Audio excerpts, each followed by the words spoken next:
La peau et les muqueuses constituent une barrière physique qui protège efficacement l'organisme des agressions externes.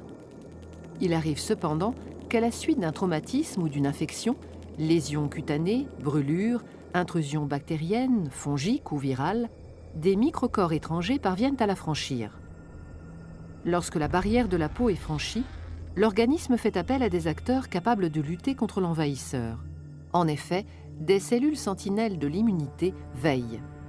Circulant dans le sang ou la lymphe, ou résidant dans les tissus, les globules blancs qu'on appelle leucocytes sont capables de détecter les corps étrangers. Les premières cellules immunitaires à entrer en action sont les mastocytes, les cellules dendritiques et les macrophages. Ces cellules possèdent à leur surface membranaire des récepteurs capables de reconnaître le type d'agresseur par ce qu'on appelle des motifs antigéniques. Cette identification va initier la réaction inflammatoire.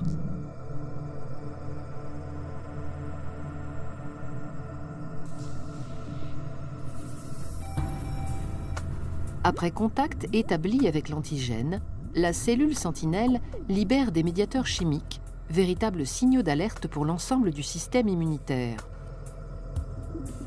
Certains de ces médiateurs chimiques, tels que l'histamine sécrétée par les mastocytes, augmentent la vasodilatation et la perméabilité des vaisseaux à proximité de la zone lésée. Cela permet le passage de cellules douées d'un pouvoir phagocytaire du milieu sanguin vers les tissus. Le franchissement de la paroi du vaisseau s'appelle la diapédèse.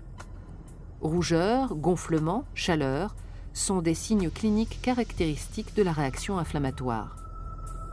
D'autres médiateurs, les cytokines, émis par les cellules sentinelles, sont capables d'attirer en renfort d'autres cellules lutteuses, les phagocytes, sur le lieu de l'infection, en particulier les macrophages.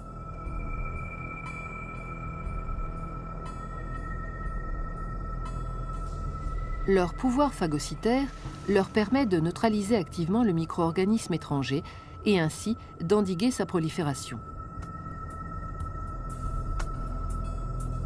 Dans le cytoplasme, le microcorps étranger, soumis à l'action d'enzymes protéolytiques, est littéralement digéré.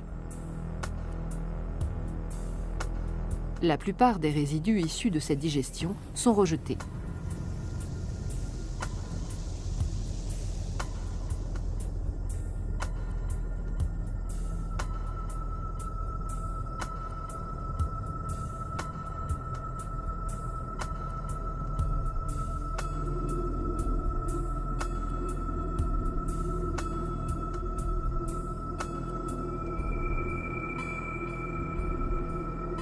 Parmi les cellules phagocytaires, les cellules présentatrices d'antigènes gardent un fragment de l'antigène qu'elles viennent de détruire.